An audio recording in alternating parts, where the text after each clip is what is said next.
अनपढ़ को तुम लाके हमारे माथे थोप रहे हो। बीजेपी को किसी भी व्यक्ति ने वोट नहीं देना चाहिए, भले बीजेपी को दे, कांग्रेस को दे। क्या यह लोकतंत्र का अपमान नहीं है इस तरह से बोलना कि अनपढ़ महिला है?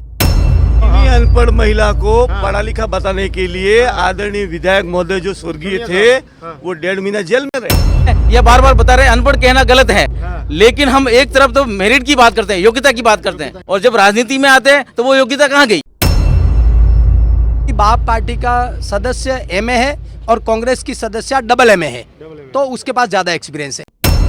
भारत आदिवासी पार्टी का जितेश कुमार पोस्ट ग्रेजुएट है, शिक्षित है, युवा है। मैं ग्राम सेरिया में निवास करता हूं। जीतू भाई सेरिया में प्रचार के लिए आए तो सिर्फ एसटी के 2 फलों में गए। उनको मैंने कहा कि हमारे गांव में भी जाए कि नहीं, आपके वोटों की हमको जरूरत नहीं है, हमारे मीणा का वोट रहेंगे। जब बीटीपी बनी थी तो बीटीपी में एक संविधान था कि एक व्यक्ति दूसरी बार चुनाव नहीं लड़ेगा। तो क्या कारण रहा कि राजकुमार जी ने उन सबको ताक में रखकर नई पार्टी बाप बना दी? सलूम्बर के अंदर मीटिंग हुई बीएपी की पार्टी की, जिसमें खुद जितेश भाई कटारा भी बैठे हुए हैं, रोज साहब भी बैठे हुए हैं, और एक मोमिडेंट राजसमंद की महिला थी। उसने ये कहा कि हमारा मीणा और मियो का बड़ा यही भाई कर सकता है, हमारा ये बाकी दोनों पार्टियां नहीं कर सकती है। और तिलक तराजू तलवार है, इनको तो भगाना पड़ेगा, इनको नहीं जानना। मतलब तिलक तराजू तलवार सीधा किसी समय मायावती ने कहा था, वही ब्राह्मण, राजपूत और जैन। भारत के हिंदू हैं, भारतीय जनता पार्टी के नहीं है। हमारी प्रत्याशी सलूम्बर नगर में वार्ड में जो नगर परिषद है उस वार्ड में दीनदयाल उपाध्याय कॉलोनी में निवासरत है। ये फर्जीवाड़ा कब किया इन्होंने? नमस्कार, मैं हूं पंकज कुमार और आप देख रहे हैं टीम टीएसपी। इस वक्त मैं सलूम्बर में हूं, सलूम्बर के बार एसोसिएशन सलूम्बर में हूं, और वकील लोग मेरे साथ हैं जो कि डिबेट करने में माहिर माने जाते हैं। इनके पास एक से एक तर्क होगा। बीजेपी के भी मेरे साथ हैं, कांग्रेस से भी मेरे साथ है और बीएपी से मेरे साथ है। तीनों ही पार्टी के कह लीजिए प्रवक्ता है, और डिबेट करने में इनसे कौन जीत सकता है। तो करते हैं आज तर्क वाली डिबेट। आम डिबेट तो आपने देखी होगी, लेकिन तार्किक डिबेट आज देखते हैं। मेरा नाम गणेश मेहता है। मैं पूर्व पंचायत सदस्य भी रह चुका हूँ, बार अध्यक्ष भी रह चुका हूँ। मेरा ये कहना है कि इस लोकतंत्र में सभी सरकारों को अपनी ओर से पार्टी की तरफ से अधिकृत प्रत्याशी घोषित करने की पूरी छूट है। लेकिन अनपढ़ को तुम लाके हमारे माथे थोप रहे हो कि भारतीय जनता पार्टी जो ये कहती है सदियों से कि पार्टी विद द डिफरेंस, तो ये डिफरेंस क्या है? आप लोकतंत्र में एक अनपढ़ को थोप रहे हो। और हमें भारतीय जनता पार्टी से पूरा ये कहना है कि आज उस जो प्रत्याशी आपने दिया है उसको खुद को चलाने के लिए 4 लोग चाहिए। बड़ा इल्जाम है साहब। जो खुद अपने आप से शपथ नहीं ले पाती है। आपने टीवी पे भी देखा होगा कि जो शांता देवी प्रत्याशी उन्होंने दिया है वो खुद बोल नहीं पा रही है। वो शपथ तो क्या लेगी, वो खुद ही। मेरे को तो बहुत आश्चर्य हो रहा है कि पार्टी ने ऐसे लोगों को टिकट दिया है। सलूम्बर में जितना भी विकास हुआ है वो सभी विकास कांग्रेस ने ही कराया है। ये सिर्फ जुमलेबाज और पर्ची की सरकार है। ये सिर्फ प्रलोभन देंगे, दूसरा जीतेगी रेशमा। एक मिनट, रेशमा जी जीतेगी, चलो अच्छी बात है, लेकिन इल्जाम तो आप पर भी है कि एक बागी मतलब गद्दार थी आपकी पार्टी के लिए, और आज आपके लिए हितैषी कैसे हो गई? लोकतंत्र में कोई गद्दार नहीं रहता। लोकतंत्र में कोई गद्दार नहीं रहता। और राजनीति में अवसरवादी हो गए आप। राजनीति में सब साधु संत थोड़ी आते हैं। राजनीति में क्या है? चलिए क्या बोल रहे हैं? ये जो इन्होंने एक राजनीतिक आरोप लगाया कि यह पढ़ी लिखी महिला नहीं है, तो मेरा यह कहना है जब से देश आज़ाद हुआ तब से करीब 50 सालों तक कांग्रेस का राज राजस्थान में रहा, पूरे भारत में रहा। तो क्या इनकी यह ड्यूटी नहीं थी कि 70 सालों के दौरान या 50 सालों के दौरान कांग्रेस की सरकार इस सुदूर राजस्थानी दक्षिणी इलाके में जहां जनजाति बाहुल एरिया है, शिक्षा की अलग जगह थी, एक कॉन्वेंट स्कूल खोलती। इस वजह से हमारे जो जितने भी आदिवासी भाई हैं वो सभी पढ़ लिख कर आगे जाते हैं। आपका कहना है कि शांता देवी जो है कांग्रेस की वजह से अनपढ़ रह गई है? नहीं, मेरा ये कहना नहीं है। मेरा ये कि इनकी नीतियों की सलूम्बर का जो शिक्षा माफिया है उसने सलूम्बर में जो स्वीकृत विद्यालय हुआ था मॉडल स्कूल, वो सलूम्बर में नहीं खुलने दिया। क्यों नहीं खुलने दिया भाई? आप बड़ौदा ले जाके क्यों रखा 10 किलोमीटर दूर? इनका शिक्षा माफिया है और भाजपा द्वारा समर्थित शिक्षा माफिया है जिसने ये स्कूल नहीं खोलने दिया। ये हमारा खुला आरोप है। पूछो इनसे। सर्वप्रथम तो आप जहां पर ये अभी आज इंटरव्यू लेने के लिए आए हैं, यह आपने ये भी बताया कि न्यायालय परिसर है। न्यायालय परिसर इधर, और यहाँ पर जितने भी ये जिन लोगों को आपने इकट्ठा किया, ये सारे अपने आप में इनको विद्वान कहा जाता है। विद्वान कहा जाता है, बिल्कुल सही बात है ना। अब हाल ही हमारे जो ये विद्वान अधिवक्ता महोदय हैं आदरणीय गणेश जी मेहता, आप बार बार इस प्रकार का आरोप लगा रहे हैं भारतीय जनता पार्टी की प्रत्याशी के ऊपर कि अनपढ़ महिला है, अनपढ़ महिला है। मुझे एक चीज़ बताइए क्या यह लोकतंत्र का अपमान नहीं है इस तरह से बोलना कि अनपढ़ महिला है? भारतीय राष्ट्रीय कांग्रेस ने बिहार में राष्ट्रीय जनता दल की जब सरकार बनी, चारा घोटाले में वहाँ के तत्कालीन मुख्यमंत्री लालू प्रसाद यादव जेल गए, तब राष्ट्रीय कांग्रेस उस बाहर से समर्थन देकर के राबड़ी देवी, जो उस समय भी उनको तथाकथित अनपढ़ कहा जाता था, मैं नहीं बोलूँगा वो अनपढ़ है क्योंकि लोकतंत्र में सभी व्यक्ति को सम्मान दिया जाता है, तो उस समय राबड़ी देवी जी को मुख्यमंत्री बनाया और मुख्यमंत्री बनाने के दौरान सपोर्ट किसने किया? कांग्रेस ने। कांग्रेस की ही सरकार में हमारे भाजपा के कद्दावर नेता है माननीय डॉक्टर किरोड़ी लाल जी मीणा, उन समय उन्होंने निर्दलीय चुनाव लड़ा, उनकी पत्नी ने भी निर्दलीय चुनाव लड़ा। यह भारतीय लोकतंत्र की बहुत अच्छी सुंदरता है कि लोकतंत्र में यह लोकतंत्र की अच्छी सुंदरता और बहुत अच्छी व्यवस्था है कि गोलमा देवी जी उस समय निर्दलीय चुनाव जीत करके आई और उस समय उनको तथाकथित रूप से लोगों ने कहा कि यह अनपढ़ है, लेकिन कांग्रेस की सरकार ने उन्हें मंत्री के पद से नवाजा। हमको उस समय की कांग्रेस सरकार ने किया उसकी हम उनकी बुराई नहीं कर रहे हैं, उन्होंने अच्छा काम किया, लोकतंत्र का सम्मान किया। और जहाँ तक ये बार बार कह रहे हैं कि वो अनपढ़ है, वो अनपढ़ है, वो अनपढ़ है, मैं आपको बता दूं अनपढ़ होना कोई पाप नहीं है, वो अनपढ़ नहीं है, वो साक्षर है सबसे पहली बात। और वो जो महिला जिसको भारतीय जनता पार्टी ने अधिकृत प्रत्याशी घोषित किया है, श्रीमती शांता देवी जी मीणा, वह 2002 से लगातार जनप्रतिनिधि है और उस क्षेत्र का जनप्रतिनिधित्व कर रही है। वह 3 बार सरपंच रही है और उस क्षेत्र को सेमारी को नगर पालिका अध्यक्ष बना, नगर पालिका घोषित किया, भाई साहब नगर पालिका घोषित किया और अभी वह चेयरमैन बनी हुई है नगर पालिका सेमारी की। और आप आज सेमारी की स्थिति देख सकते हैं कि डीएलपी के जो कानून होते हैं, स्वायत्त शासन विभाग के जो कानून होते हैं, वो कितने क्लिष्ट होते हैं, लेकिन फिर भी उन महिला ने उस सारी चीज़ों को समझते हुए आज सेमारी में जिस प्रकार से सर्वांगीण विकास कराया है, आप देख सकते हैं कि बार बार गिना दिया इन्होंने, साक्षरते हैं वो। इन्हीं अनपढ़ महिला को पढ़ा लिखा बताने के लिए आदरणीय विधायक महोदय जो स्वर्गीय थे वो 1.5 महीना जेल में रहे। 1.5 महीना जेल में रहे। हाँ, और इन्हीं के परिवार द्वारा राशन घोटाला किया और अब वो 2 मुकुंद पे चल रहे हैं। तो भ्रष्टाचार तो इन्होंने करके रखा है। अनपढ़ भी है, अनपढ़ के साथ भ्रष्टाचार के पूरे आरोप लगे और परिवारवाद के भी आरोप लगे। कौन सी स्वच्छ छवि लेके आई है बीजेपी हमारे सामने?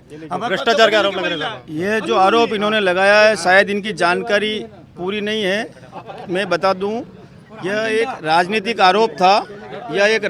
आरोप था और चूंकि यह प्रक्रिया न्यायालय में विचाराधीन है, हम इस पर कोई टिप्पणी नहीं करेंगे, लेकिन हमें न्यायालय पे और न्याय व्यवस्था पे पूरा भरोसा है कि निश्चित तौर पर बाइज्जत बरी होकर इसमें हम बाहर आएंगे। रही बात अनपढ़ कर रहे हैं, तो मेरा ये कहना है राजनीति में किसी महिला का अनपढ़ होना कोई गलत नहीं है, ना ही किसी प्रकार से, क्योंकि उनको संविधान ने अधिकार दे रखा है। इनको अगर अनपढ़ पसंद नहीं है तो जाके संविधान में बदलाव करावे। संविधान ने हमें अधिकार दे रखा है चुनाव लड़ाने का। वो अनपढ़ इनके कहने से हो सकती है, लेकिन राजनीतिक क्षेत्र में बहुत अनुभव है। शिक्षा लेना ही एकमात्र पढ़े लिखे होना नहीं कह सकते हैं। मानवीय और धरातल पर उसको व्यावहारिक ज्ञान होना ही शिक्षित होना है। चलिए, क्या बोलना चाह रहे हैं? हमारे लिए शांता जी विधायक महोदय की पत्नी है, सम्माननीय है, लेकिन ये जो शुरुआत इन्होंने की अनपढ़ वाली, हमारे भी रूपलाल जी मीणा स्वर्गीय हुए थे, उस समय उनकी पत्नी को टिकट दिया था। उस समय यही बीजेपी वाले चिल्ला के कह रहे थे अनपढ़ है, अनपढ़ है, अनपढ़ है। अब खुद के माथे आया तो अब पकड़ो। चलिए, आपका क्या कहना था? मैं एडवोकेट PR सालवी। अभी देख रहा था मैं, आपने कांग्रेस और बीजेपी दोनों की बातें सुनी। ये जो सलूमपुर विधानसभा क्षेत्र है और ये इस बेल्ट का जो पूरा क्षेत्र है वो आदिवासी बहुल क्षेत्र है। कांग्रेस और बीजेपी ने पिछले 75-76 सालों से बारी से यहाँ राज किया है। इसने कभी भी जो शोषित वर्ग है, कमज़ोर वर्ग है, आर्थिक रूप से कमज़ोर लोग हैं, चाहे वो किसी भी समाज का व्यक्ति हो, उनको ऊपर उठाने का काम आज तक किसी भी सरकार ने नहीं किया, ना कांग्रेस ने किया, ना बीजेपी ने किया। ये सर्व समाज के जो गरीब लोग हैं, कमज़ोर लोग हैं, उनके लिए कोई योजना नहीं है, कोई काम नहीं किया।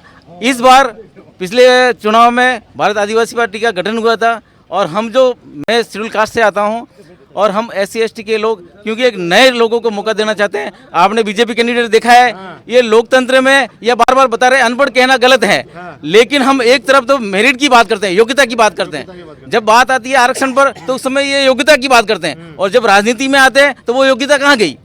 तो यहाँ भी जिन लोगों को राजनीति, देश का शासन चलाना है, प्रशासन चलाना है, विधानसभा लोकसभा चलाना है, वहाँ शिक्षित वर्ग होना चाहिए। भारत आदिवासी पार्टी का जितेश कुमार जो कटारा है वो पोस्ट ग्रेजुएट है, शिक्षित है, युवा है, और आज तमाम जो कमज़ोर वर्ग है, चाहे वो SC का हो, ST का हो, OBC का हो, माइनॉरिटी का और सामान्य सर्वसामान्य वर्ग का जो कमज़ोर वर्ग है, उन सबको साथ में लेकर ये चुनाव मैदान में उतरा है। और हमें पूरा विश्वास है कि जनता देख रही है बीजेपी का कैंडिडेट कौन है, कांग्रेस का कैंडिडेट कौन है, और इन दोनों पार्टियों ने आज तक सलूमपुर में क्या विकास किया इन वर्गों के लिए वो जनता जान रही है। इस बार नया चेहरा चुनेगी, नया चेहरा चुना जाएगा ऐसा। माननीय भाई साहब की बात का मैं जवाब दे रहा हूँ कि शोषित वंचित किसी भी तबके को अगर ऊपर नहीं उठाया होता तो आज इनके परिवार में 5 लोगों की नौकरी लगी है। पूरा आरक्षण का लाभ इन्होंने लिया है और पूरा विकास इनके घर पे हुआ है। इनकी ड्यूटी नहीं बनती है अपने समाज की व्यवस्था करें। क्यों साहब ऐसा क्यों कर रहे हैं आप? ऐसा है कि इस ये जो प्रश्न एक बार वापस बोले। आप कह रहे हो कि देश आजाद होने के बाद किसी भी पार्टी ने विकास नहीं किया और आरक्षण का लाभ नहीं मिला। सबसे ज्यादा आरक्षण का लाभ तो आपको मिला, आपके घर में 5 नौकरियां हैं। अभी क्या है कि इन लोगों ने जो व्यवस्था की, सबसे बड़ा मुद्दा जो है शिक्षा का है। इस क्षेत्र में शिक्षा की दृष्टि से बहुत कमजोर लोग हैं और जो शिक्षा के क्षेत्र में जो आगे बढ़े, ये अब बात मेरे परिवार की कर रहे हैं, तो मेरे परिवार शिक्षा के क्षेत्र में आगे बढ़ा, लेकिन सर्वांगीण विकास जो कमज़ोर और शोषित और कमज़ोर वर्ग है उनके लिए कोई विशेष सुविधा नहीं की, और जो आगे बढ़ा वो आगे बढ़ गया। और ये जो यहाँ जो शिक्षा माफिया है, चाहे वो कॉन्वेंट का हो, चाहे ये जो दूसरे जो संगठन चला रहे हैं प्राइवेट स्कूल है, उन शिक्षा माफियाओं ने कभी भी सरकारी विद्यालय को के विकास के लिए कोई काम नहीं किया। उनके आपकी बात ले ली, एक बार इनसे राय ले लेते हैं कि इनका क्या मानना है, फिर अपन चर्चा करते हैं। आपकी क्या राय है सर, शॉर्ट में? बिल्कुल प्रश्न करिए, आप बताओ। यही कि आपको क्या लग रहा है सलूमबर में क्या होने वाला है? मेरा नाम राकेश है, मैं सलूमबर बार एसोसिएशन का अध्यक्ष हूं। और इस पूरी विधानसभा चुनाव में जिस प्रकार का परिदृश्य आपने विभिन्न वक्ताओं के माध्यम से सुने हैं, मेरा व्यक्तिगत मत है कि कोई भी पार्टी जब सत्ता में होती है, जिसको राज्य नीतियाँ बनाती है, जो राज्य सरकार नीतियाँ बनाती है, निश्चित रूप से इस उपचुनाव में भारतीय जनता पार्टी एक राज्य के में सरकार चला रही है और निश्चित रूप से यहाँ से उसका चयन, यहाँ से किसी भी MLA के रूप में चयन होके जाएगा तो वो कड़ी से कड़ी जुड़ेगी और निश्चित रूप से वहाँ पर विकास की संभावनाएं प्रबल है। बाकी कुछ जाति आधारित पार्टियां बनी हैं तो क्षेत्रीय पार्टियां हमेशा राष्ट्र का और देश का और राज्य का भला नहीं कर सकती, वो उनके व्यक्तिगत स्वार्थों को चुनती है। आप मुझे बताइए कि जब BTP बनी थी तो BTP में एक संविधान था कि एक व्यक्ति दूसरी बार चुनाव नहीं लड़ेगा, तो क्या कारण रहा कि राजकुमार जी ने उन सबको ताक में रखकर नई पार्टी बाप बना दी। उसके बाद निश्चित रूप से अशोक गहलोत जी की जब सरकार थी वो गिरने वाली थी, उनके ऊपर ही आरोप लगे हैं, प्रामाणिकता नहीं है परंतु उनके ऊपर ही आरोप लगाया कि उन्होंने 25-25 करोड़ रुपए लेकर और वो बना दी। तो अगर राजकुमार जी उस संविधान का पालन करते, जिस संविधान की दुहाई वो बार बार देते हैं, तो मुझे लगता है कि वास्तविकता में अगर नए कार्यकर्ता या नए व्यक्ति को अगर आगे मौका देते तो ज़्यादा बढ़िया रहता। अभी वो सांसद बन गए तो निश्चित रूप से सांसद बनने के बाद भी सामान्य आदिवासी जो हमारे यहाँ का बोली वाली जो जनजाति समाज है, उन जनजाति समाज को वो क्या देना चाहते हैं। आज कांग्रेस पार्टी है, उसने विभिन्न प्रकार से 1947 के बाद, आज़ादी के बाद बहुत कुछ दिया है। उसके बाद भारतीय जनता पार्टी की भैरू सिंह जी की जो सरकार आई थी उसने 1992 में और ये बाबा साहब अम्बेडकर की जो वास्तविक विचारधारा थी, जो आरक्षण चाहते थे, उस आरक्षण को भैरू सिंह जी शेखावत ने इस क्षेत्र में लागू किया और उसी की बदौलत आज की तारीख में जनजाति की रिजर्व सीट होने की वजह से यहाँ से जनजाति का वर्ग ही चुन के जाता है। और निश्चित रूप से आज जिस प्रकार से जातिगत स्तर पे पार्टी अपना प्रचार कर रही है, तो मुझे बताइए कि भारतीय जनता पार्टी का, कांग्रेस पार्टी का, अन्य किसी पार्टी का जो व्यक्ति चुनाव लड़ रहा है, क्या वो जनजाति नहीं है?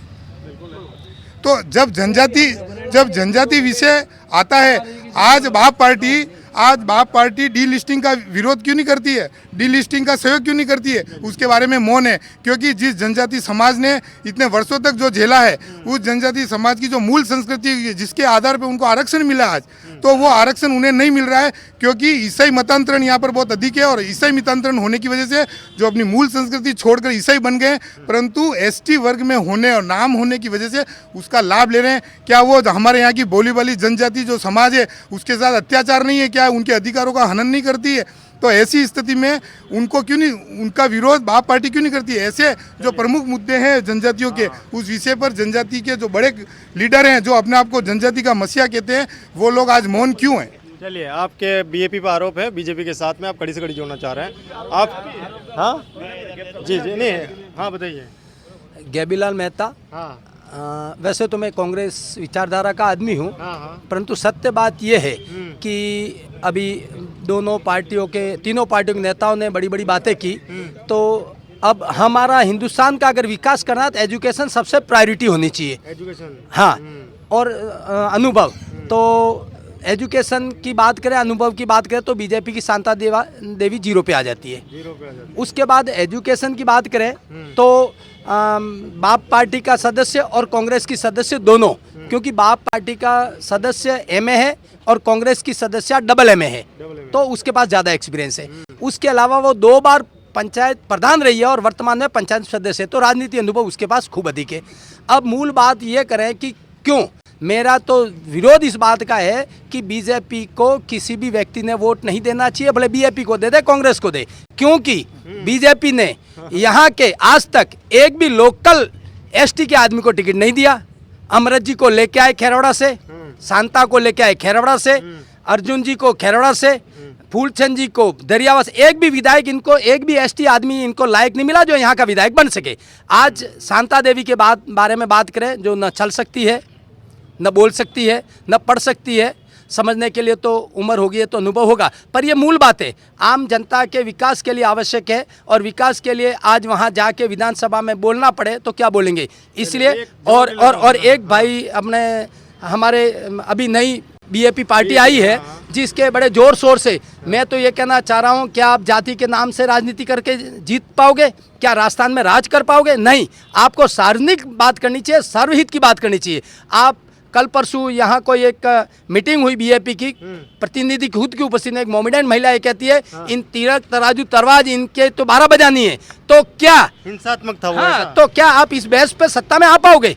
तो जीतू भाई को इन बातों का विरोध करना था, खंडन करना था। उनके पढ़े लिखे हमारे अधिवक्ता PR सालवी साहब, इन्होंने इन बातों का विरोध जो नहीं किया, तो क्या आप हिंदू धर्म को या जाति धर्म को बांटने के लिए बैठे हो? क्या हम कांग्रेस वाले ये नहीं कह रहे हैं कि हिंदू मुस्लिम भाई भाई, सिख भाई, ईसाई भाई? तो आप ये जातिवाद क्यों फैला रहे हो? इसलिए विरोध है जनता इसी बात का। 10 महीनों में भजन जी ने कुछ नहीं किया है, भाई BTP वाले भी सत्ता के लोलुप्त हैं जो सत्ता में बैठना चाहते हैं, इसलिए सरकार एकमात्र यहाँ की जनता सरकार के विरोध में वोटिंग करेगी और रेशमा को भारी मतों से जिताएगी। इल्जाम सुन लिया, आ रहा हूँ मैं उधर। इल्जाम सुन लिया आपने, बीजेपी क्या है, जवाब दीजिए।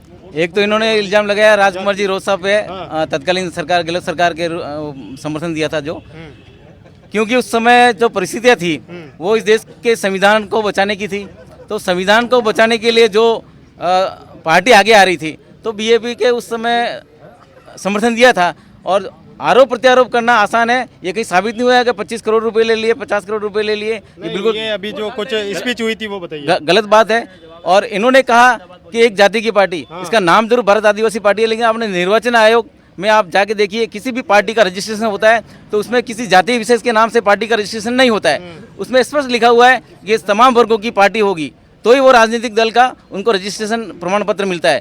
तो हमारा जो कैंडिडेट है जितेश कुमार कटारा, वो खुलेआम प्रचार कर रहा है कि आदिवासी पार्टी का नाम है, सर्व समाज की पार्टी है, सभी समाज के लोग सहयोग कर रहे हैं।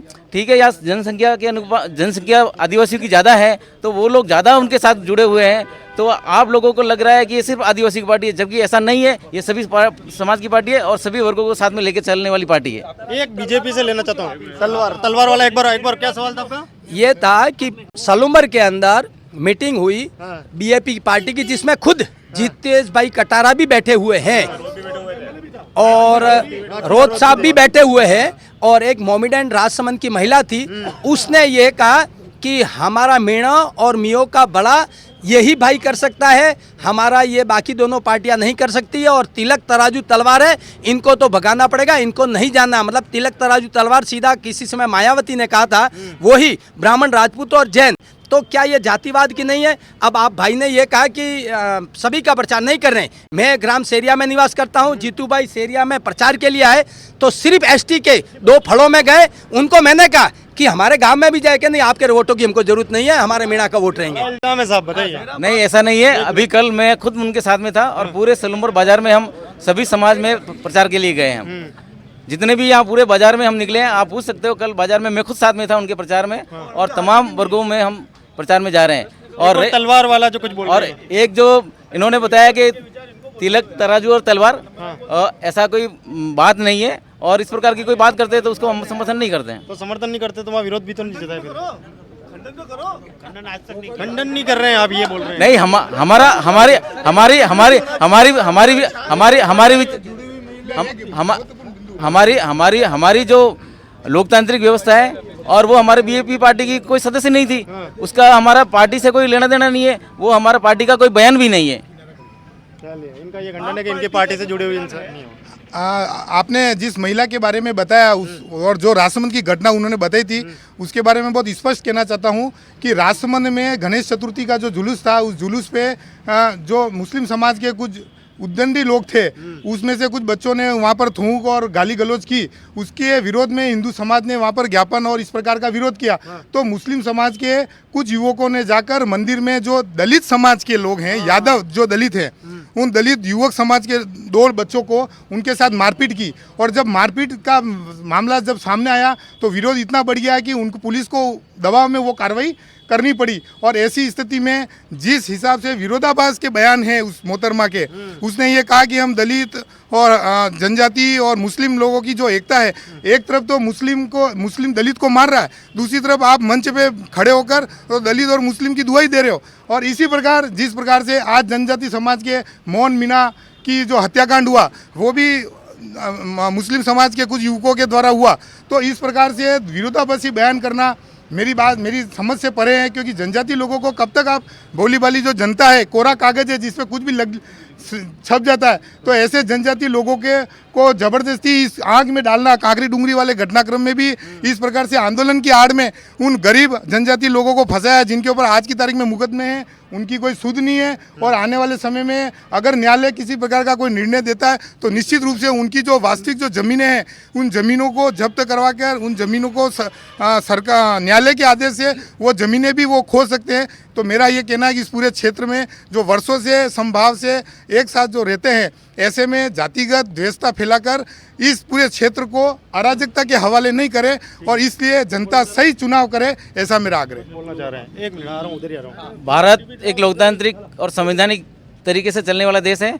यहाँ सभी जाति धर्म के समान लोग हैं। अपराधी की कोई जाति नहीं होती है। अपराध करने वाला अपराधी होता है, वो चाहे किसी भी जाति और धर्म का हो। लेकिन ये बीजेपी और आरएसएस के लोग उसको जाति और धर्म से जोड़ देते हैं। इसका मैं पुरजोर विरोध करता हूँ, क्योंकि अपराधी की कोई जाति नहीं होती, वो किसी भी जाति और धर्म का हो सकता है। अपराधी अपराधी ही होता है। चलिए, एक बीजेपी से इन्होंने क्वेश्चन किया था, इन्होंने भाई साहब कहाँ गए वो? एक वो जवाब दे रहा हूँ, इधर आइए। हाँ, आपका क्वेश्चन था इनसे कि भाई सारे जो प्रत्याशी रहते हैं आपके बाहर के रहते हैं, क्या सलूमर विधानसभा में ऐसा कोई पढ़ा लिखा या कोई ऐसा काबिल कैंडिडेट नहीं है जिसे बीजेपी जो है टिकट दे पाए? पहले मैं उन बात का जो साली साहब ने जवाब दिया, पहले साली साहब ने जो बोला उसका मैं जवाब दे दूं कि जिस प्रकार से अभी माननीय हमारे PR सालवी साहब ने बताया कि मैं उस बात से वो जो मोहतरमा उस दिन बोली, दिनांक 8 तारीख को बाहर का शहर सलूम्बर में रात्रि को 6:57 का उनका एक भाषण हुआ, जिसमें अपना नाम वो अफसाना ऐसे कुछ बता रही है और एडवोकेट ही बता रही है अपने आप को, एडवोकेट बता रही है। और जो कि भारतीय आदिवासी पार्टी का एक मंच था, और उस मंच पर आदरणीय हमारे सांसद महोदय डूंगरपुर बांसवाड़ा के बैठे हुए हैं, यहाँ के जो आपसे चुनाव लड़ रहे हैं वो प्रत्याशी भी यहाँ बैठे हुए हैं, और वो अपने भाषण में बोल रही है कि अगर आप लोगों ने भारत आदिवासी पार्टी को वोट नहीं किया, मुस्लिम समाज से अपील कर रही है, तो ये लोग जो हिंदू हैं, जो हिंदू वंश के हैं, जो बजरंगी हैं, जो RSS पार्टी के हैं, वो लोग तुम लोगों को कुत्ते की तरह दौड़ा कर पीटेंगे। तो इसको ये लोक रिष्टि, मुझे सालवी साहब बतावे, आप भी अधिवक्ता हैं, क्या भारतीय न्याय संहिता की धारा 353 के अंतर्गत क्या वो लोक रिष्टिकारक वक्तव्य नहीं है? अगर है, उसे आप मानते हैं, तो क्या आप भारत आदिवासी पार्टी के लोगों ने उस मोहतरमा के विरुद्ध कोई प्रकरण दर्ज करवाया? क्या 197 के अंतर्गत वो अपराध नहीं है? BNS जो नया कानून बना उनके अंतर्गत जो सेक्शन है उसके अंतर्गत वो अपराध नहीं है? अगर अपराध उसे मानते हो आप, तो क्या आपने उस महिला के विरुद्ध प्रकरण दर्ज करवाया? क्यों कि आप लोग ऐसे लोगों को प्रश्रय दे रहे हो, और आप लोग इस भारत के संविधान की आड़ में, भारत के संविधान का नाम लेकर के, हमारा जो शेड्यूल 5 में आता है, जो 5वीं अनुसूची में आता है, जो क्षेत्र जहाँ पर आदिवासी समाज को, जनजाति समाज को विशेष सुविधाएं मुहैया कराई गई है, उन विशेष सुविधाओं को मुहैया कराई गई है, उस आड़ में आप लोग एक पार्टी विशेष को बढ़ावा देने के लिए इस प्रकार के कुकृत्य कर रहे हैं। ये संविधान विरोधी कृत्य नहीं है क्या? अगर आपने ये बता देवे कि वो जो मोहतरमा बोल के गई वो लोक रिष्टिकारक वक्तव्य नहीं थे, भारतीय न्याय संहिता की धारा जो मैंने बताई है 353, 196, 197 के अंतर्गत अपराध नहीं है। अगर अपराध मानते हैं, अपराध मानते हैं आप? बीजेपी भारतीय जनता पार्टी का एक ही मुद्दा है, हिंदू मुस्लिम। नहीं वो तो है, हिंदू मुस्लिम के अलावा इनके पास कोई मुद्दा नहीं है। सिर्फ ये धर्म के नाम पर वोट बटोरना, धर्म के नाम पर वोट बटोरना चाहते हैं। ये मुद्दा विकास की बात नहीं करेंगे, शिक्षा की बात नहीं करेंगे, स्वास्थ्य की बात नहीं करेंगे, सड़क की बात नहीं करेंगे, पानी की बात नहीं करेंगे। इनके पास सिर्फ मुद्दा ही धर्म का है। ये बीजेपी जो है धर्म की राजनीति करती है। धर्म की राजनीति क्या करती है। बीजेपी धर्म की राजनीति नहीं करती? कोई धर्म की राजनीति मेरे को एक बात सभी समाज बताइए। को लेकर चल रही है। आप मेरे सभी समाज को और सभी धर्म को लेकर सभी चल धर्म को रही है। लेकर क्या बोलना चाह रहे हैं? आपने अभी हमारे कांग्रेस के साथी अधिवक्ता बंधु ने बताया कि हमेशा बाहर बाहर और अनपढ़ अनपढ़, तो मैं इन्हें बता देना चाहता हूँ कि हमारे परिवार में, भारतीय जनता पार्टी के परिवार में, हम किसे टिकट दें या नहीं दें, या इनका विषय नहीं होना चाहिए। वोट तो इनको भी देना है ना साहब। क्योंकि नहीं, टिकट देने का अधिकार वो हमें, हमारे घर में यदि शादी है तो हमारे घर के परिवार वाले तय करेंगे हम किसके साथ शादी कराएं, किसका। मेरी बात सुनिए, मेरी बात सुनिए। अब यही इनकी बात, ये हमेशा करते आए, लेकिन जो बात लोकतंत्र में वोट के माध्यम से लोगों को पसंद आती है वो उनको जीताते हैं। तो इनकी इस बात पे, इस पूरा बात तो सुनिए सर, इस मुद्दे को लोगों ने एक सिरे से पिछले 15 सालों से खारिज कर दिया है। रही बात, बार बार ये कहते हैं अनपढ़े अनपढ़े अनपढ़े, मैं इनके लिए यह कहना चाहता हूँ, लोगों ने उस प्रत्याशी के घर से स्वीकार किया है और ये कहते हैं क्या यहाँ बाहर से प्रत्याशी लाकर चुनाव लड़ाना उन लोगों पे जो इनके खुद के राष्ट्रीय अध्यक्ष जी हैं, जो रहने वाले कहाँ के हैं, जाकर चुनाव वायनाड में लगते हैं। इसका मतलब वायनाड में कोई अच्छा प्रत्याशी नहीं है। इनसे इस बात का जवाब लिया जाए। कौन देगा जवाब साहब? दूंगा। अरे आम जनता के भी मैं इनका ज्यादा लंबा चौड़ा नहीं किया, सीधी सी बात कहना चाहता हूँ। माननीय अधिवक्ता मेरे बहुत ही अच्छे इंटेलिजेंट आदमी है, जानते भी है कि लोकसभा का इलेक्शन पूरे हिंदुस्तान में कहीं से भी लड़ा जा सकता है और लड़ना चाहिए, लड़ते हैं। आदरणीय मोदी जी वहां से वहां जाके लड़े हैं, तो इसलिए लड़ना है। हमारा ये कहना है कि ये रिजर्व सीट है तो कम से कम यहाँ लोकल कैंडिडेट को टिकट देना। हम ये नहीं कह रहे कानून गैर कानून तोड़िए, लड़ रहे हैं, वो कानून है तो ही लड़ रहे हैं। पर क्या यहाँ एक भी ऐसा आदिवासी आदमी या औरत नहीं थी जिसको टिकट दिया जाए आज तक पूरी पार्टी में? मतलब 4 कैंडिडेट आज तक बीजेपी ने दिए हैं। और मैं एक कहना भूल गया था, पहले सबसे पहले एक बीजेपी के बने थे नहीं मावजी भाई, जो भी गातोड़ के थे उसमें सरड़ा विधानसभा में थे। तो मुझे बड़ा दुख के साथ कहना पड़ता है कि यहाँ के आदिवासी बीजेपी के कार्यकर्ताओं के साथ क्यों है। ये मात्र ये चाहते हैं कि हमारे पिछलगू बना रहे, यहाँ का लोकल रहेगा तो होशियार बन जाएगा, वो हमारा काम हमारे बिना पूछे खुद काम करेगा, इसी मानसिकता से। क्योंकि बीजेपी कभी चाहती नहीं है किसी का विकास हो। वो 2 भाई है, उसी तरह यहाँ ये 2 भाई बने हुए जो सिर्फ कब्जा करे बैठा है। एक चीज सिर्फ, अरे बिल्कुल लॉजिकल चीज पूछूंगा, बिल्कुल लॉजिकल चीज पूछूंगा। नहीं, एक चीज पूछूंगा, मैं आपको बोलूँगा। इसीलिए मुझे लगता है कि जो अभी इस एरिया में माहौल बना हुआ है, इन्होंने बोला हमारे पिछलू बने रहे, इसीलिए ये पसंद नहीं करते। तो हम भी कहते हैं आपके रघुवीर सिंह जी ने खुद ने विरोध किया है, उनको टिकट नहीं मिला, तो क्या उनके परिवार को मिलना जरूरी था? तो कृपया ये देख ले एक बार जाके। अब ये लोकसभा एक सर मैं बोलूं, लोकसभा में आप मान रहे हैं कि लड़ सकते हैं कोई भी कहीं भी जाके, लेकिन विधानसभा में शायद इनकी जानकारी में थोड़ी कमी है कि विधानसभा में भी लड़ सकते हैं कहीं भी जाके। ये तो बोल रहे लड़ सकते। मैं ये बोल रहा हूँ, एक लॉजिकल चीज पूछ रहा हूँ कि बाई चांस बीजेपी 2-3 वोट से हार जाए, है ना, तो क्या उनको दुख नहीं होगा कि यार हम भी इस विधानसभा में होते तो डाल पाते वोट तो जीत जाते हैं? जिस प्रकार आपका ये काल्पनिक क्वेश्चन है, उसी प्रकार मेरा एक विशेष काल्पनिक उत्तर है। काल्पनिक कभी उत्तर हम नहीं देंगे, हम जिम्मेदार व्यक्ति हैं, नहीं देंगे हम काल्पनिक उत्तर। अच्छा, ये काल्पनिक प्रश्न था मेरा। अब इनके पास कहने को कुछ है नहीं, प्रश्न था मेरा। ये इनके पास कहने को कुछ है नहीं, तब ये ऐसे ही काल्पनिक कैसे? मेरी बात सुनिए, आपका प्रत्याशी खुद के लिए वोट, मेरी बात सुनिए, आपका प्रत्याशी अपने खुद के लिए वोट नहीं दे पा रहा है, जनता क्यों दे बताइए? एक मिनट देगा आपका प्रत्याशी आपके हमारी प्रत्याशी सलूम्बर नगर में वार्ड में जो नगर परिषद है उस वार्ड में दीनदयाल उपाध्याय कॉलोनी में निवासरत है। उनका प्रॉपर एड्रेस यही है। उम्र की है ऐसा? Yes sir. हाँ, तो इनका आरोप तो ये है ना कि बाहरी है। इनका आरोप हो सकता है, ये इनके लिए हम तो चाहते हैं, ये इनके राहुल गांधी के लिए नहीं है। ये फर्जीवाड़ा कब किया इन्होंने? जब ये वर्तमान में सरपंच है तो नगर पालिका सलूम्बर नाम कैसे? ये राज का सरेआम दुरुपयोग है, चुनाव आचार संहिता का दुरुपयोग है। शायद ये इन्होंने पूरा अध्ययन नहीं किया है उस एक्ट का कि कोई भी व्यक्ति कहीं से भी चुनाव लड़ सकता है। उसके लिए सरपंच ग्राम पंचायत का ही होना चाहिए, एक नियम है कानून है। हाँ, सरपंच के लिए निवासी आपने ही कहा जिस प्रकार सर सुनिए, बोलने तो दीजिए। जिस प्रकार हमारी बार एसोसिएशन ने डिसाइड किया है कि एक व्यक्ति, एक एडवोकेट किन्हीं भी 2 बार एसोसिएशन का सदस्य हो सकता है, बट चुनाव एक जगह से लड़ सकता है, वोट एक जगह डाल सकता है। सरपंच मेरी बात सुनिए, लोकतंत्र में सरपंच जो पहले हैं वोट देने के लिए वो कहीं पे भी निवास कर सकते हैं। ये लोकतंत्र में लिखा हुआ है। अभी हुआ है क्या? ये कब हुआ ये चीज? काफी समय पहले से। एक बात तो सुनिए, हमारे विधायक महोदय लगातार 2 चुनाव इसी एड्रेस से लड़े हैं। इसी एड्रेस से चुनाव लड़े हैं? यस सर, और यहीं के निवासी हैं। और सरपंच वहाँ से है? नहीं, सरपंच एमएलए साहब नहीं थे, अमृत जी नहीं थे। अब आपने बता दिया कि विधायक जी यहाँ के निवासी है, तो या तो फिर दोनों पति पत्नी दोनों अलग अलग निवास कर रहे होंगे, क्योंकि सरपंच उसी ग्राम पंचायत का निवासी होना मैंडेटरी है, अन्य ग्राम पंचायत का सरपंच नहीं बन सकता। तो इसलिए माननीय शांता देवी ने अगर यहाँ सिर्फ इस बात के लिए मैं लोकल हूँ, इसके लिए मैं आपसे ही पूछना चाहता हूँ, यहाँ कोई उनका मकान है क्या? एक झोंपड़ी भी है क्या यहाँ जो निवासी है किराए के? सोहन जी चौधरी जो मुखिया है उनके मकान का एड्रेस दे के खुद कि यहाँ के निवासी बता के आए हैं, जबकि या तो सोहन जी ने उनको गिफ्ट कर दिया हो। तो शायद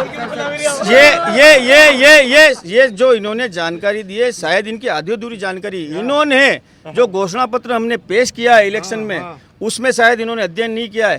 अमृत लाल जी मीणा के नाम यहाँ एक प्लॉट है, खरीद रखा है, और शायद एक मिनट जिस प्रकार इनके मुखिया वायनाड जाकर अपना नाम लिखवा कर चुनाव लड़ रहे हैं, उसी प्रकार एक मिनट वो नहीं लड़ सकते हैं। वायनाड का कैंडिडेट है, एक मूल राहुल गांधी वायनाड का कैंडिडेट है, वायनाड का वोटर नहीं है। माननीय शांता देवी जो सरपंच है और अब पंचायत समिति सरपंच एमएलए के लिए दावेदार है, उनके विरुद्ध एक फर्जी मार्कशीट तैयार करने जिसमें खुद विधायक जी संरक्षक पे दस्तखत किए, तो क्या अब आप कह रहे हैं कि यहाँ निवासी है तो उन्होंने वहाँ के एड्रेस से मार्कशीट बनवाई, वहाँ के एड्रेस से गई और अब उसमें भी जेल जाने की तैयारी है? बड़ा दुर्भाग्य हो क्षेत्र का कि कहीं इनको जेल नहीं बोध गए और इनको सजा होगी जब फिर उपचुनाव होंगे। तो ऐसे कैंडिडेट को जो खुद ही फर्जी सरपंच बनने के लिए फर्जी मार्कशीट बनावे, क्या वो क्षेत्र के विकास के लिए करे? खुद ही धोखाधड़ी करेंगे। मार्कशीट का आरोप सही या गलत, बस इतना सा बता दीजिए। कोई भी चीज आरोप लगता है तब तक, जब तक दोष सिद्धि नहीं होती है तब तक वो आरोपी रहता है। जाना पड़ा था उनको जेल ये जाना पड़ा है कि जिस प्रकार से पुलिस आरोप पत्र दाखिल करके लाई, उस आधार पे न्यायालय अपना काम करता है। तो उसमें निश्चित नहीं है, जरूरी नहीं है कि किसी को सजा हुई तो किसी को जमानत के आधार पर किसी को दोष सिद्धि आप नहीं ठहरा सकते हो। प्रारंभिक जो जानकारी है और प्रारंभिक जो आरोप लगते हैं उसके आधार पर न्यायालय अपना काम करता है। और निश्चित रूप से ऐसे बहुत सारे प्रकरण हैं जिसमें बहुत सारे आरोपी को 5 दिन 10 दिन 1-1 महीने तक जेल रही है, परंतु निश्चित रूप से पूरी ट्रायल होने के बाद उसमें न्यायालय ने उनको बरी भी किया है। और जहाँ तक मेरे जो साथी अधिवक्ता हैं वो ये बात कर रहे हैं कि बाहरी का मुद्दा, सही बात तो ये है जो विरोधी हैं उनका कार्य विरोध करना है, क्योंकि अगर वो बाहरी का विषय होता तो क्यों अमृतलाल 3 बार विधानसभा चुनाव जीतता? अगर भारतीय जनता पार्टी का अगर उसमें दम नहीं होता ना तो वो 3 बार चुनाव क्यों जीतता? इसलिए लोगों ने, दोनों जो राजनीतिक दल है भारतीय जनता पार्टी के अलावा, उसको नकार दिया है। और यहाँ की जो जनता है काफ़ी समझदार है और विकास के साथ है, इसलिए उन्होंने हर बार उसको चुना। और निश्चित रूप से इस बार भी विधानसभा में 20,000 से ज़्यादा वोटों से भारतीय जनता पार्टी विजय होने वाली है। चलिए आम जनता की राय ले लेते हैं, आप भी इनके बाद कुछ बोलिएगा ना। मैं अधिवक्ता सुरेश पुरी, कल हमारे सलूमर क्षेत्र में उपचुनाव हैं।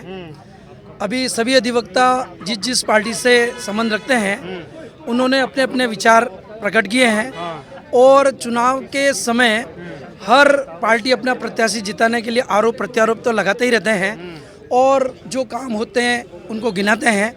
हम तो कहना ये चाहता हूँ, सलूमर की एक आदिवासी क्षेत्र है, यहाँ पर जनता में ज़्यादा शिक्षा का अभाव है, ज़्यादा समझदार नहीं है और लोगों को हर पार्टी लुभावने बातें करके सत्ता में आने की कोशिश करते हैं। तो मेरा हर पार्टी जो भी प्रत्याशी है उनको यही कहना चाहूँगा कि ये एक जनता का मंदिर है, इस मंदिर का आपको पुजारी बना रहे हम वोट देके, तो आप उस पुजारी उस जनता के रक्षक बनिए, भक्षक मत बनिए और उसकी विकास कीजिए। आप जनता को जिस प्रकार के विकास करोगे आपको बार बार लाएगी। बार बार ये जातिवाद बनाना या हम, क्योंकि हमारे क्षेत्र में हर जाति धर्म के लोग रहते हैं, हम जातिवाद नहीं करते हैं, हर धर्म के जाति के लोग रहते हैं। तो मेरा ये कहना है कि हमारे क्षेत्र में जिन्होंने जिला बनाया है या जिन्होंने विकास किया है या लोगों के लिए भलाई की है या लोगों गरीब जनता को जो विकास के जो चीज़ें दी हैं उनको हम चुनने का पूरी कोशिश करेंगे और हम शिक्षा का भी स्तर करेंगे। मैं पूरी सर्विंग समाज को भी ये कहना चाहता हूँ, हर जाति के लोगों आप जातिवाद नहीं कीजिए। आज एक बाप पार्टी का जैसा आता है तो इस सलूमर जिले में पंचायत से लगाकर विधानसभा लोकसभा तक एसटी का कैंडिडेट ही बनता है लगभग। तो हम भी उनका समर्थन करते हैं, वो भी हमारा समर्थन करें, हम उनके साथ हैं तय दिल से। अलग से पार्टी बनाने की आवश्यकता नहीं है और इस प्रकार के ऐसा कोई आरोप प्रत्यारोप न लगाए जिससे एडवोकेट केवललाल पटेल। शॉर्ट में तीनों पार्टियों को बता देता हूँ। सबसे पहले भारतीय जनता पार्टी जो भारत से लेकर के स्टेट में और केंद्र से लेकर के जिस मेन बिंदु को लेकर जो चुनाव लड़ती आ रही है आज तक 10 सालों से, उसका मेन उद्देश्य यही है कि हिंदू हम लोग भारत के हिंदू हैं, भारतीय जनता पार्टी के नहीं हैं। और भारतीय जनता पार्टी ये चाहती है कि हमारे माध्यम से हिंदू में प्रवेश करे। क्या दूसरी पार्टियां क्या हिंदू नहीं है? इसलिए ये भारतीय जनता पार्टी इस हिंदू को लेकर के जो चुनाव लड़ रही है 10 साल से नरेंद्र मोदी जी के अधीन में, वो सरासर गलत है। दूसरा जो बाप पार्टी है वो बाप पार्टी कानून और कायदे ताक में रख करके अनुशासन विहीन होकर के इस फील्ड में चुनाव लड़ रही है, जो भी गलत है। मैं ये कांग्रेस के प्रत्याशी जो आज़ादी से लेकर आज तक जो लड़ रहे हैं वो सभी समाज को लेकर के, सभी वर्गों को साथ में लेकर के एक अनुशासन को लेकर के आज तक चुनाव लड़ रहे हैं। इसलिए ये कांग्रेस पार्टी की जीत होगी और कांग्रेस पार्टी के नियम कानून कायदे सही है। धन्यवाद। आपको क्या लग रहा है साहब? एक मिनट सर, इधर आइए थोड़ा। हाँ बताइए। हमारे साथी ने बोला कि हम हिंदू हैं, हम भारत के हिंदू हैं पर भारतीय जनता पार्टी के हिंदू नहीं है। मेरा इस पे विरोध है, क्योंकि जब किसी प्रकार की कोई घटना हिंदू समाज के साथ होती है और किसी भी प्रकार की सरकार है उसको मैनेज नहीं कर पाती है या उसको ठीक नहीं कर पाती है, तो विश्व हिंदू परिषद, बजरंग दल, संघ, उनके ऊपर आरएसएस पे आरोप लगते हैं। लोग बोलते हैं कहाँ है वो धर्म के ठेकेदार? अगर आज हमको धर्म के ठेकेदार बोलोगे तो धर्म का सर्टिफिकेट भी हमसे ही लेना पड़ेगा। आपको क्या लगता है? मैं राजकुमार जैन एडवोकेट। मैं कह रहा हूँ कांग्रेस पार्टी ने जो जिला बनाया, जिसको बीजेपी सरकार पूरी तरीके से जिला को ख़त्म करने पर आमदा है। अभी सीएम साहब 11 तारीख को आए, उन्होंने भी ये कहा कि जो कोर कमेटी है तय करेगी उसके बाद जिले का डिसाइड करेंगे। इसका मतलब कोर कमेटी बीजेपी की तय कर चुकी है कि जिला को सलूमर को नहीं रहने दिया जाए। सलूमर की जनता को जागृत होकर सलूमर को जिला बनाए रखने के आधार पर ही वोट करना चाहिए, बाकी किसी आधार पर वोट नहीं करना चाहिए। अगर हमारा प्रत्याशी कांग्रेसी रेशमा मीणा जीतती है तो जिला बना रहेगा, बाकी बीजेपी जीतती तो कांग्रेस किसी भी हालत में जिला नहीं रहेगा और इसलिए जिला बनाने के आधार पर वोट होना चाहिए। सलम्बर को जिला बनाने के लिए हमारा जीतू भाई जीत के जाएगा। पुरजोर विधानसभा में आवाज लग रहा है, किसी भी कंडीशन में जिले को यहाँ से खत्म नहीं होने दिया जाएगा। ईंट से ईंट बजा देंगे, ईंट से ईंट बजा देंगे। इनको कुछ भी बजाने की जरूरत नहीं आएगी। कौन कर रहा है जिला हट रहा है? माननीय मुख्यमंत्री जी ने संवैधानिक मर्यादाओं में रहते हुए अन्य 19 जिले को कमेटी के आधार पर निर्णय लेने की बात कही है। हर समझदार इंसान को समझ जाना चाहिए वो इशारों में क्या कह के गए थे। मुझे लगता है ये सब हमारे बुद्धिजीवी साथी हैं, मुझे लगता है इनको पता चल जाना चाहिए जिला कहीं नहीं जा रहा है, विरोध करने की जरूरत ही नहीं है। जिला रहेगा, बिल्कुल 100% रहेगा। और ये जिला रहेगा, उसके लिए हमारे स्वयं के साथी मुख्यमंत्री जी से मिलकर आए हैं। विधायक महोदय की देहावसान से तुरंत पहले उन्होंने खुद ने आश्वासन दिया, और वो सुना है, शायद साथी अभी यहाँ नहीं है, बाकी वो खुद को बोलते थे, वो खुद वहाँ मौजूद थे, कि मुख्यमंत्री जी ने कहा है कि आपको किसी प्रकार के आंदोलन करने की, किसी प्रकार के ज्ञापन देने की जरूरत नहीं है, मैं जिला हटा कर रहा हूँ। हटा कहाँ रहे हैं, क्या कहना है आपका? बिल्कुल, कल हमारे राजस्थान के मुख्यमंत्री आए थे, उन्होंने कहा था कि जिला यथावत रहेगा और यथावत रहेगा। आपका बार बार जिले के ऊपर प्रश्न आए हैं। मेरा ये कहना है कि अगर कांग्रेस ये कहती है कि हम नहीं जीते तो जिला नहीं रहेगा, तो ये क्या है कि ये जो बातें हैं वो नकारात्मक बातें हैं, और निश्चित रूप से विरोध करना इनका काम है। मुझे आप बताओ कि जब जिस समय प्रदेश में माननीय अशोक गहलोत साहब की सरकार थी, उस समय यहाँ से हमारे चुने हुए विधायक अमृतलाल जी थे, परंतु उनकी नहीं चलती थी, क्योंकि कारण ये कि जब सरकार के अनुरूप विधायक चलता है, इसलिए आप कह रहे हैं कि बार बार जीतू भाई जाएंगे, आवाज़ उठाएंगे।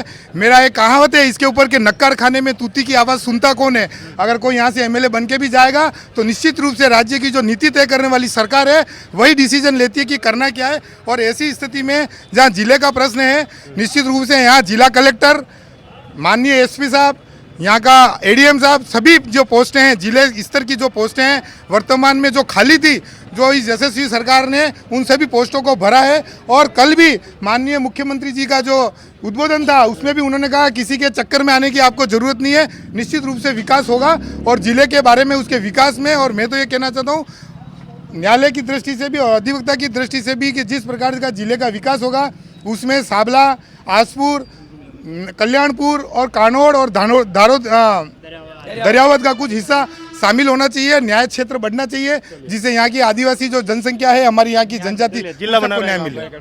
एक एक कुछ आपकी भी राय हो जाए शॉर्ट। जी, मैं तो ये कहना चाहता हूँ कि अगर कल बीजेपी को अगर समर्थन मिलता है और बीजेपी को वोट देना चाहिए, क्योंकि केंद्र में और राज्य लेवल पे भी हम बीजेपी की सरकार है। अगर विकास के साथ में रहना चाहते हो तो ठीक है, अगर नहीं रहोगे तो फिर वो आगे से विकास की आएगा ही नहीं। चलिए, आप बीजेपी के साथ, आप बताइए। डबल इंजन की सरकार है, तो डबल इंजन का ही मतलब बरसर रहना चाहिए। डबल इंजन के साथ रहना चाहते हैं आप? राजस्थान में जिसकी सरकार है उसी का एमएलए बने, ठीक है। विशेषकर ग्रामीण एरियो में आज तक चाहे बीजेपी हो, कांग्रेस हो, बट एसटी बाउली में, जैसे मैं सोमगमलाबा बैकवर्ड के पास में आता, सबसे ज़्यादा वहाँ फ्लोराइड की समस्या ज़्यादा है। तो सर, अगर बीजेपी का एमएलए बनता है तो मेरी ये आग्रह है कि वो फ्लोराइड की टंकियाँ बनाएं, ताकि फ्लोराइड से आदिवासी एरियो में। सिर्फ बीजेपी, कांग्रेस या बीएपी, ज़्यादा कुछ नहीं? मेरा तो ज़्यादा कुछ कहना नहीं है। केंद्र में बीजेपी की सरकार है और राजस्थान में बीजेपी की सरकार है, तो जो सरकार केंद्र में और राज्य में है वही विकास करेगी, उसी का विधायक होना चाहिए। आप क्या कह रहे हैं, बीजेपी, कांग्रेस, बीएपी? नहीं, मुझे कुछ नहीं। और कुछ?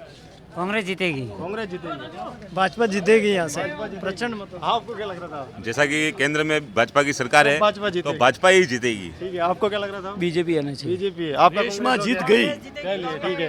तो ये जिला बार एसोसिएशन सारे के सारे वकील थे। जनता जीतेगी और बीजेपी जीतेगी। चलिए, तो इन्होंने बेहतर तरीके से डिबेट कर पाए और बहुत सारी चीजें इन्होंने ऐसी बताई जो आम आदमी नहीं जानता है। वकीलों की जनता भला करेगी, सरकार जो सरकार वकीलों का भला करेगी, हम उसके साथ हैं। ठीक है, वकीलों का भला कौन कर सकता है ये आने वाला वक्त बताएगा।